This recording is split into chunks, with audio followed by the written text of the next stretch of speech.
Ladies and gentlemen, you've come to the right place. Welcome back to Saturday Smackdown for possibly one of the most interesting games that Zuta and I have ever casted together. That's right. Unfortunately, though, I forgot to record the games. So normally we'd have a 1080p because I record them, but I forgot. So really you have two choices. You can either watch this video from my perspective in 480p. I was streaming an alternative lower quality version of the stream for those with the slower internet connection. Or you can indeed watch Steve's perspective in 720p. The choice is yours, though I would recommend watching both videos at the same time in different tabs with the audio of one muted, so that you can indeed switch between the best of both worlds, so to speak. Each video is synced up with the other for your viewing pleasure, so that is easy enough to do. But yes, this game was really good. So, yeah, without further ado, enjoy the video. But every player has greened up. Ladies and gentlemen, welcome back to Saturday Smackdown, this time for the week 25th of October 2014. This is game number 5 in this best of 7 series. Both players currently on 2 wins each. Aizamk taking the first 2 games in the series, and then Mitoe pulling it back 2 games more. Really interesting stuff so far. That is right. We have in the south of the map, in the colour teal, the French player starting with 1 wood crate. That is not so good for him. He's not going to be too happy with that. But ultimately, he does have a coin which you can buy the wood. You can buy some wood at the market with that, and ultimately not going to make a huge amount of difference. But starting with wood is definitely always nicer. Someone said actually in a video, in a comment, that my crate analysis at the beginning of the game, there's a pattern to it, and you could predict the future of humanity from that. So.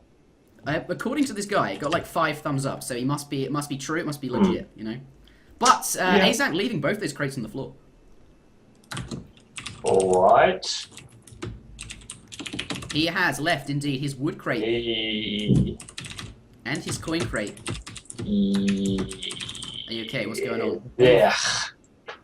No comment. No this comment. Like it's not like I don't know. You're just like I don't want to talk about this. I don't want to talk about this. Okay. It's like it's so bad that like I don't know. It's like it's gonna be bad. Please tell me more. It's gonna be bad. It's like there's no reason not to gather that and to make a market. Like we can already see, right. Mito's already got his market down. Yeah. He's already got hunting dogs researching.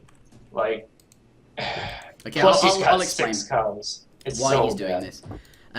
As you can hear, guys, I'm not sure if you're getting this vibe, but Zuta's not a fan of what Aizamk's doing here. He's left his wood and coin on the floor. The reason he's doing this is because he wants to go up on a 12-10, which is essentially a 10-10, but since you're in France, you can indeed overpop your villager population by sending the 3 settler shipment when you're on 9 population, so you'll be at 12 out of 10 pop, and he wants to be very aggressive. This is an Aizamk style build. It is non-standard. This is what we like to see out of Aizamk, unless your name is indeed ZutaZuta, in which case you just get really upset, and you know is it quandary? I don't know. The issue that that Zuta has here is that standard France is really good.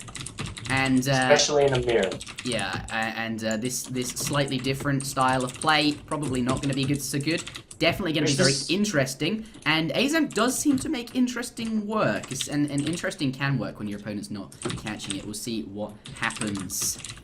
There's a build that you can do with French, which essentially allows you to get out 5 Huss and 5 Musket almost every game in a mirror. And that's standard France like, you're talking about, yeah. Standard France, and it's so safe.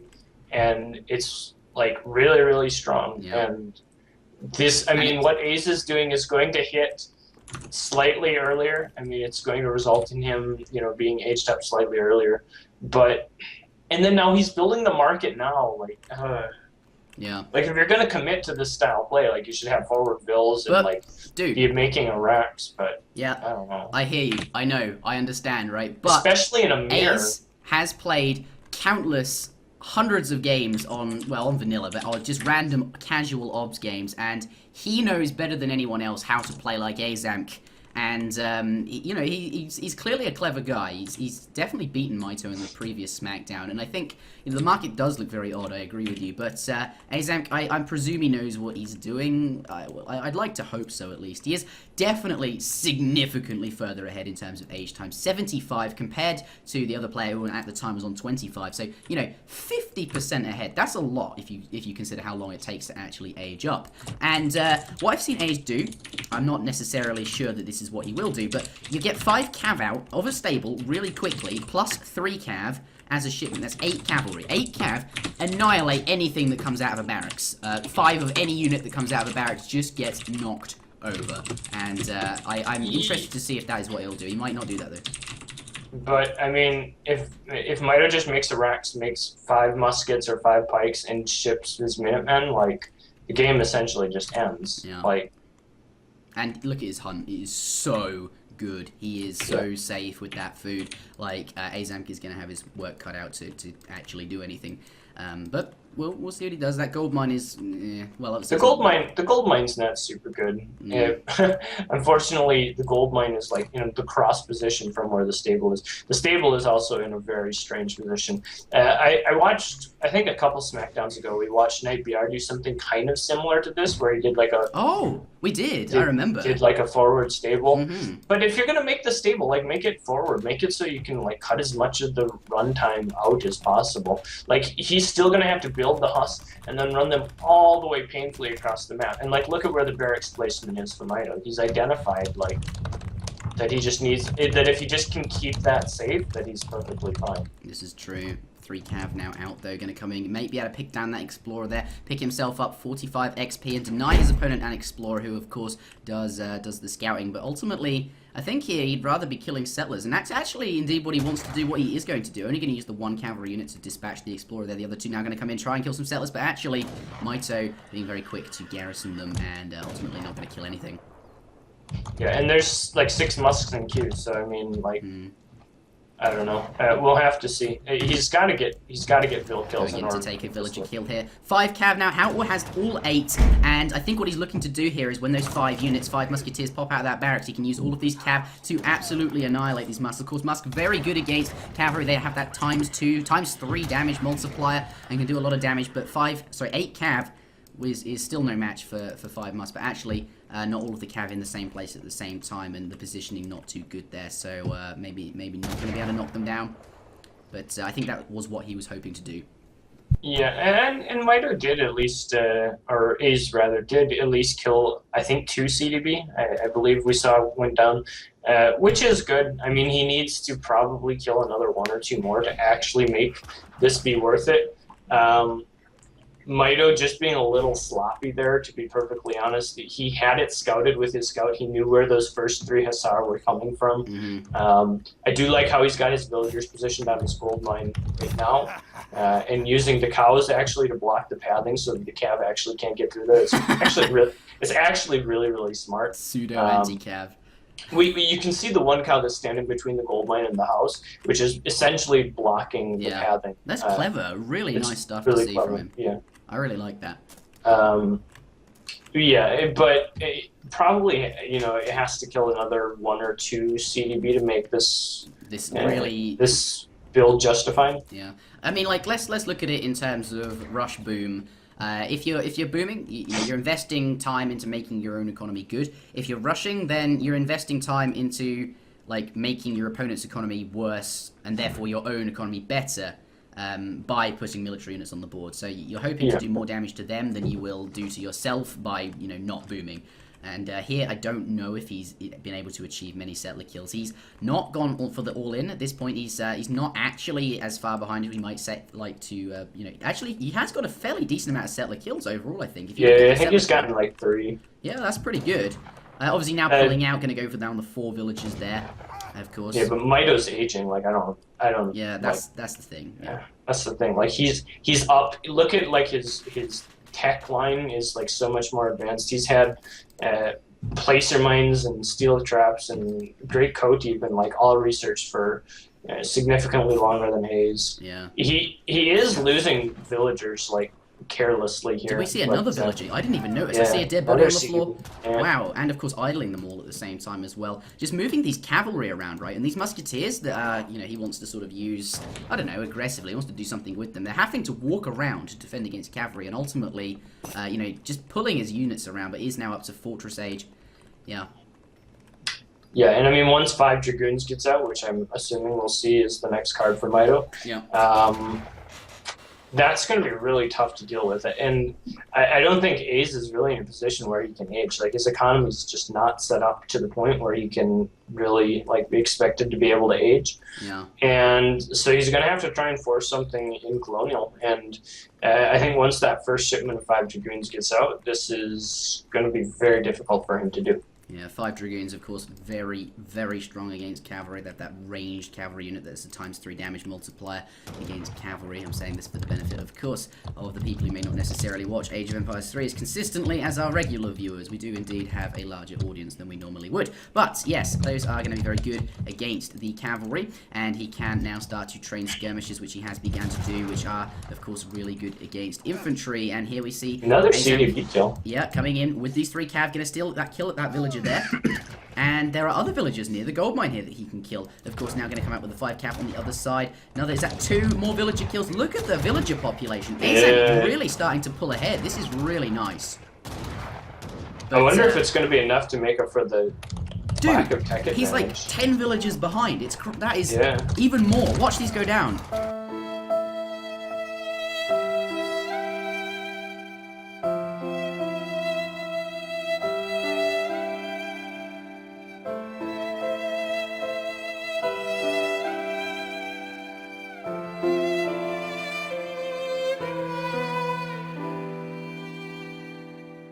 Hey, sad face coming out, Bible thump moment in the chat, Bible thump everybody. What that is, I'm, like, you said, no, dude, I'm not going to talk about this. It's a trash build. I don't even want to say anything.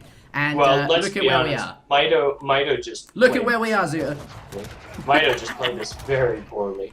Yeah. It was so sloppy, very sloppily played. Kind of out of character for him on French, honestly, because I've played against his French many times, and he's a pretty good French player. But yeah, very consistent. this was just a not so good of him controlling his resources. Like, he just didn't do like the little things. Like, he didn't herd very well. He didn't like move his villagers. He had the cav raids scouted out appropriately and just didn't respond to them in time. So that's unfortunate for him.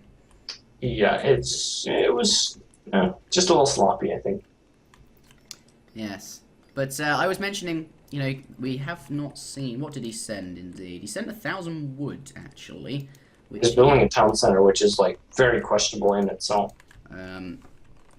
Yeah, I guess really, you're an age up. You're ahead of your opponent. You want to force. You know, you've got far stronger units because you've got access to dragoons, which absolutely annihilate cavalry, and you've got skirmishers, which absolutely annihilate infantry, and that's really all your opponent's going to be making, like musketeers and hussars. That is the what French do usually in the colonial age. Once you're up to fortress, you've got that really strong ability to make your composition so much better than theirs, and you can push that with the shipments. And really, that's not what he did do. Instead, perhaps going to go for the town center, maybe trying to compensate for the amount of villages he's lost, or maybe he thought, actually, I'm not as far as behind as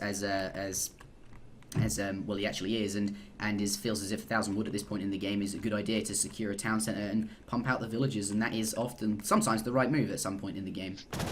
Yeah, but I mean, here he just needed to get out some dragoons and leverage his tech advantage, and now that Aze is aged up and still has that fairly significant villager lead, and for the time being, Mitoe has a bit of a military lead, but I don't know that that's necessarily going to last through the economy that Aze is going to have to back this. And once he gets out some dragoons of his own and starts to produce some skirmishers, gets like an 8 skirmisher shipment.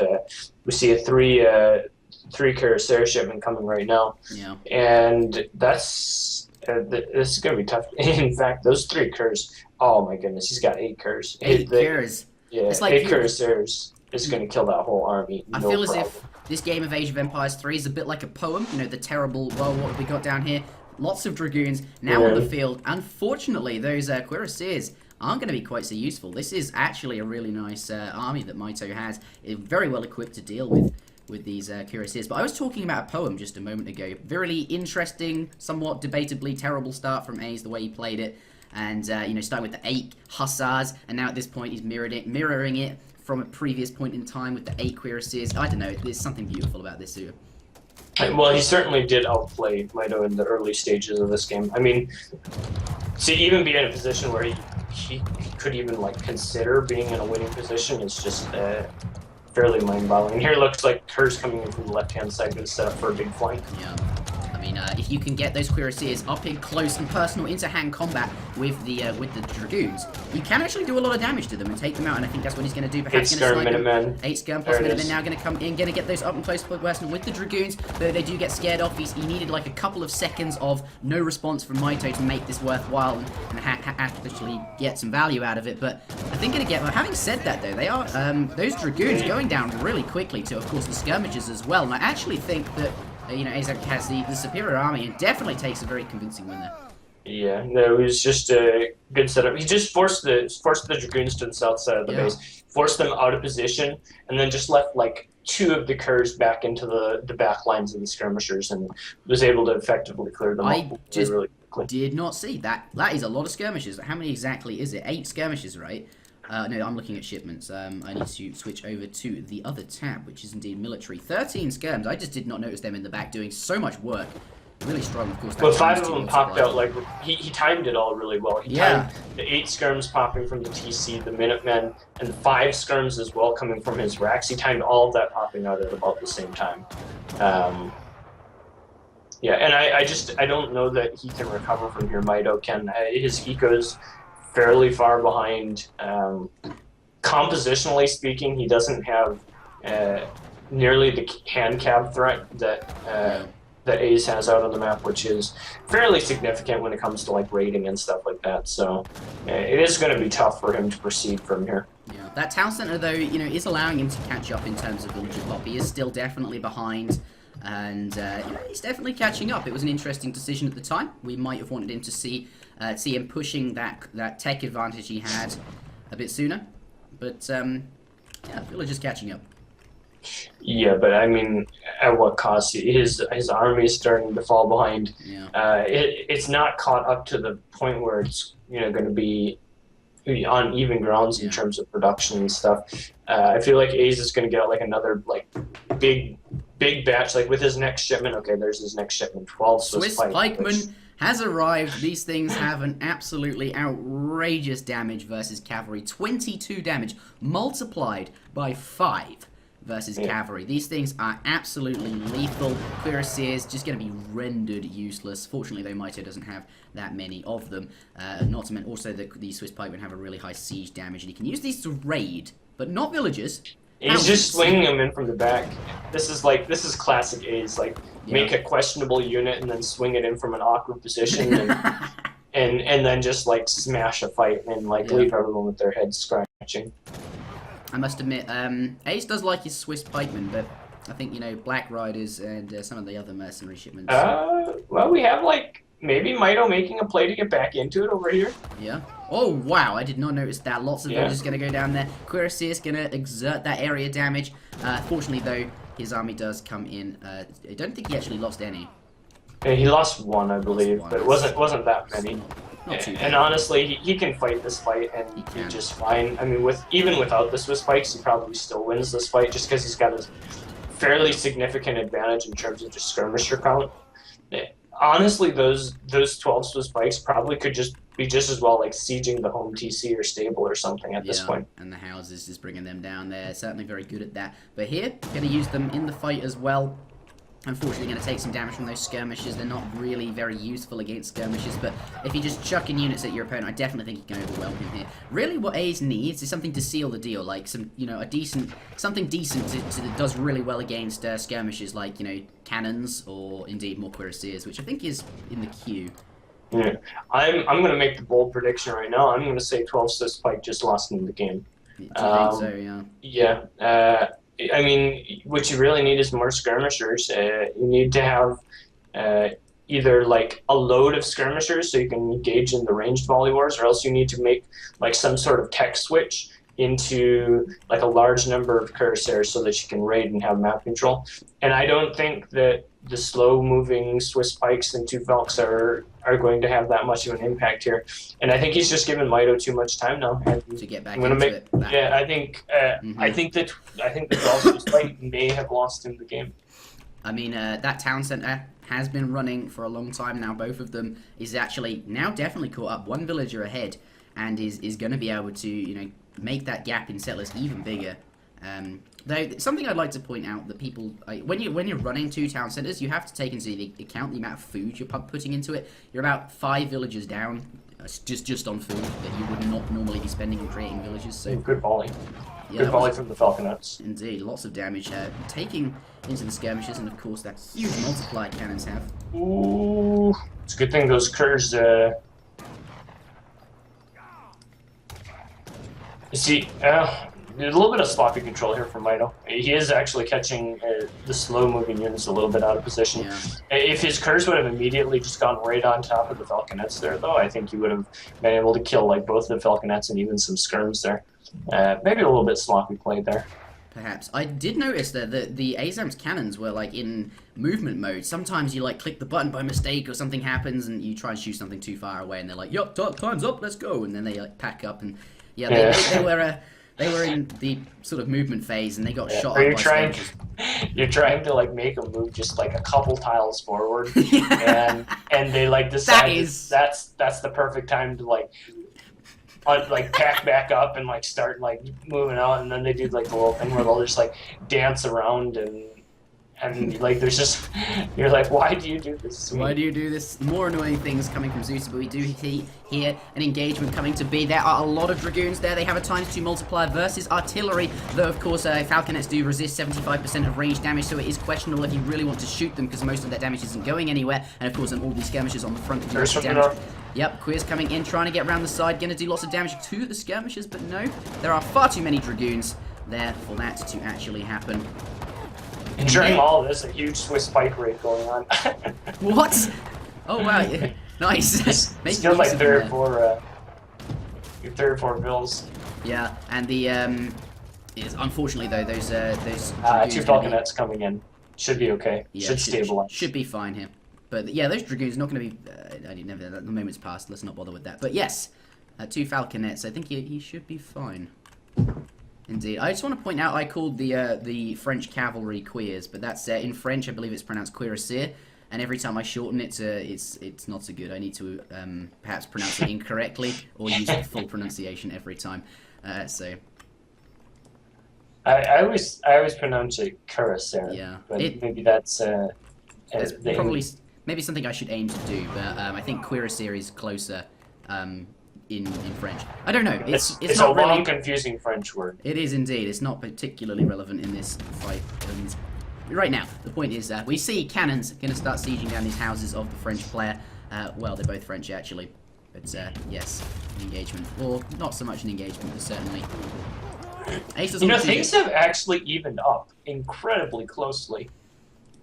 Yeah, okay. He's got his second town center down. They're both able to produce at the same rate. They both have similar economies. They both have very similar militaries. They both have very similar compositions, though at this point in time, Mitoe's perhaps a bit better. He is, of course, got the extra Falconet there, and most of Aizamk's units are pretty weak to cannon fire when they're protected that well. Though having said that, there aren't so many dragoons to protect Mitoe's Falconets, but either way, Mitoe here he is, going to start doing lots of damage towards that town center. But lots of villagers being caught by these cavalry here. That's really not good for him, just as things are being evened up. Yeah.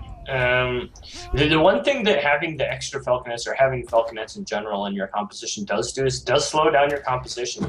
I wonder like how this has not gone seen. Like this is, if that were to get seen, that would be. Well, we're gonna have a base race here of sorts. I mean, there's gonna be villager just because the Falconets are in the composition for both players and they've decided to go separate directions. There's like a very large mobility issue. Oh my God, he's seen it. Wow, this is okay, and we see lots of units coming in. Though we do see, fortunately, an outpost going up just in time. Though I don't think there's 25 Carrera de Bois there, but they So they should all be able to fit in the outpost. You can put 25 in. But ultimately, there is a large TL army here. And Aizamk units are on the other side of the map. Yeah, but on the other side, there are mills like, on the lamb. This is total madness. Have you ever This is gonna be a wild finish. I think Mito's in a slightly better position though. He's gonna be able to kill all of these CDB. Yeah. And there's only 2 curves that were hunting these. If they fit through that gap, which they don't, he could have put a tiny wall segment there to not, to get them through. But oh no, they're all going to go down. I mean, yes, Mitoe does have villagers out of position on the other side of the map, but the difference here is they're still alive and they haven't been totally spotted. They just need to run. Yeah, they're stuck. If they are found, then things are fine. Things are even. But right now, Ace is just like, oh, jeez, I just lost all these villagers. That is not too good for me. There's a house right here, and I'm not sure whether or not he knows that house is there. Yeah. But if he goes to chop the wood or something, he's definitely going to show them. There's a high chance that Ace will notice that in the short space of time. He's just going to go back to hunting that deer. I don't even know if I would have bothered to kill that deer. It's just just showing yourself on the map. It's so dangerous. So. Oh, he does scout it with his own CDB. Coming in there, he's seen them. The blue army turning around right away. He's like, yep, let's go. It's time. And things are going to get evened up. This game so far has been absolutely crazy. I mean, Aizamk's start, what on earth was that? Mitoe's play in the early portion of the game, what was that? And now we see some sort of base race. And actually, Zuta, I don't think I've ever seen this before. All of the food on this map has almost run out. And that is saying something.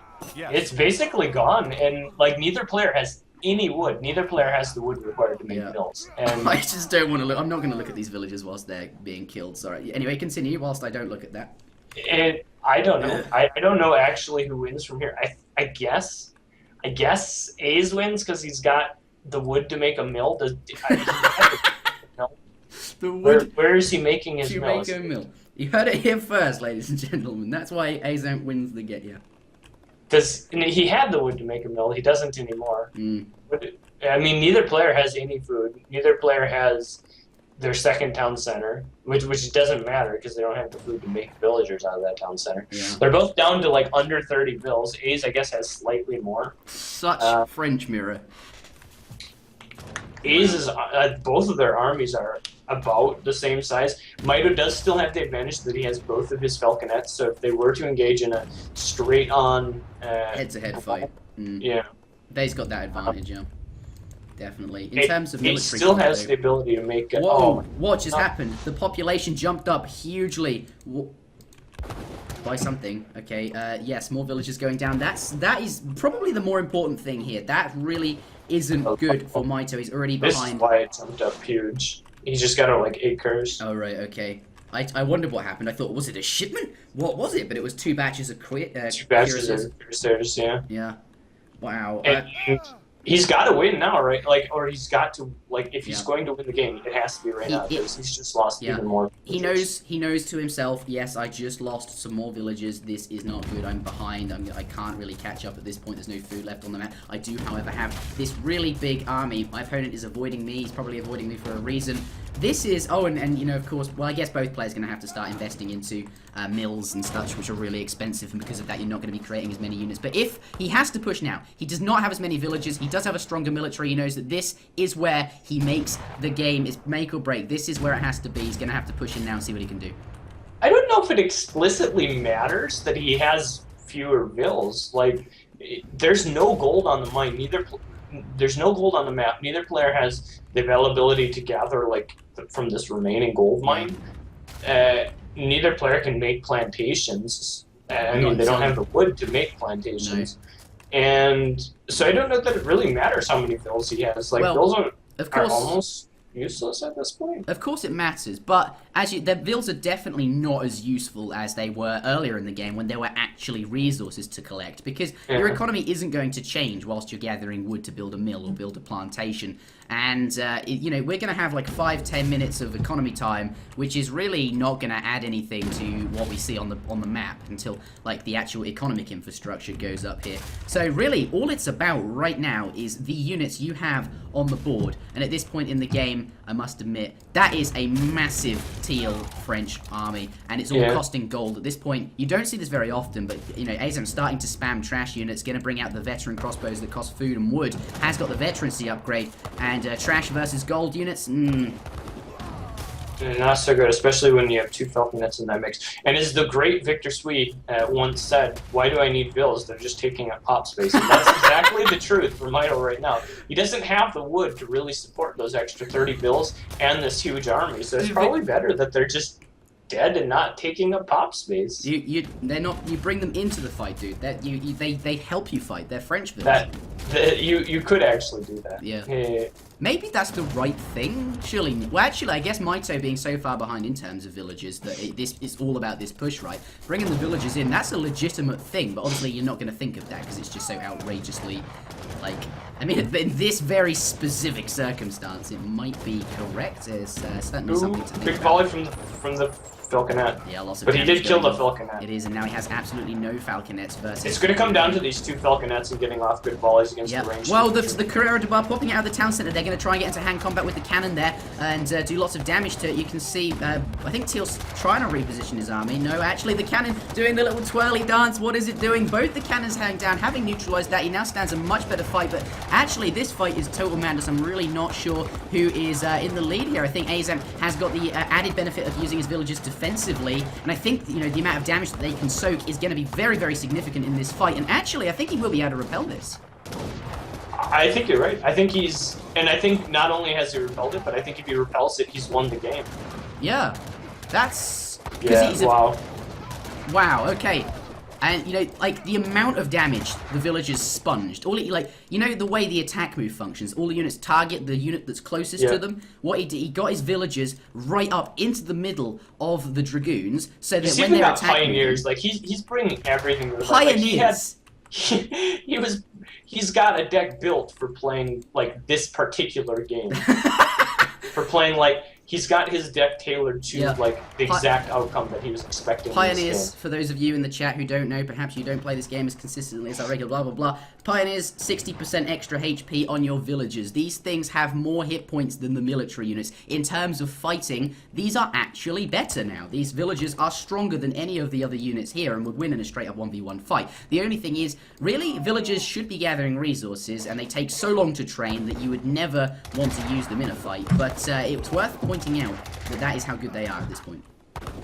Yeah, and Mitoe needs like 20 cuirassiers, and he's not going to get 20 cuirassiers with 86 gold. The only thing that counters villagers really is cavalry, especially French ones, which resist 40% of all ranged damage. And here you see the villagers, they all do 11 ranged damage. Not only do they sponge, but he's going to force the villagers, the teal villagers, off the infrastructure that, you know, the expensive 800 wood plantation and the 400 wood mill. They're going to render that completely useless. No resources incoming. Therefore, Mitoe cannot repopulate his army. And this is, yeah, Zuta, say words, please. I think I'll sum up what you're trying to say. This is one of the better games of Age of Empires. At least one of the more entertaining games of Age of Empires that I've watched in a really long time. Absolutely. Just the start from both players being so interesting. Look at the villagers fighting. There's actually like 3 curs doing work over here on the left side of this fight. But they won't last long. Is Mitoe going to be able to even this up? Whoa, maybe. Is it worth at this point? Do you think putting 10 vills in the town center to use the ×2 damage multiplier it has versus other villagers? Maybe if you're controlling that well. Yeah. I don't know. Actually, I don't know. There are a lot, but there are no like. He just shipped 8 crossbow, and it's like actually going to do work. 8 crossbowmen at this point in the game. What? But yeah, there are no military units left for A's. Like, all that is, there's 9 military units, right? Like, for Mitoe, there's 6. The only things fighting here are actually villagers. What is going on? Have we just reset to a point where it's like both players are going to have 20 CDB and we're just going to like start over? I don't know.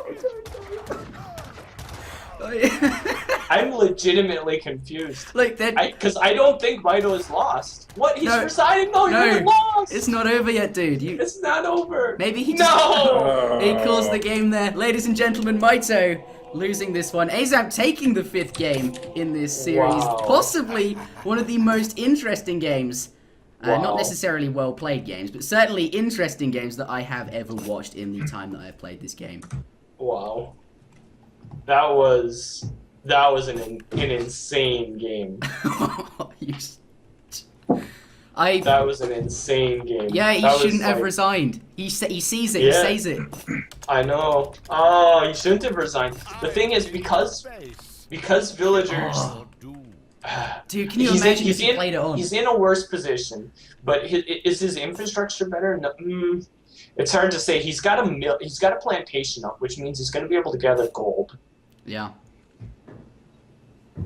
And I mean, he's not going to be able to siege the TC down. All he needs to do is garrison his villagers, or keep the villagers garrisoned in this town center. And he, like you mentioned, he's got that huge multiplier against villagers with the town center. Yep. The villagers will have to run away, and he will be able to re-stabilize. He's got good infrastructure. He's got 2 stables. He's got a barracks. He's got loads of houses. He's got a mill and a plantation.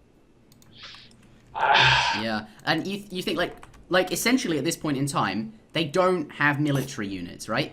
Villagers can't fight, they can't siege, they have, like, nothing siege damage. They can't fight each other because they do, like, they have 40% range resist and it would be the longest, most drawn-out, pointless thing there is. The only place they would actually fight is in the middle of the map because you don't want to be under town centre fire, because in this game town centres do ×2 damage versus villagers. So what's going to happen is both players would just bring the villagers that they have back to their base and just to collect resources and mass up units again, because that's the only thing they could do. Yes. I've never seen anything quite like that.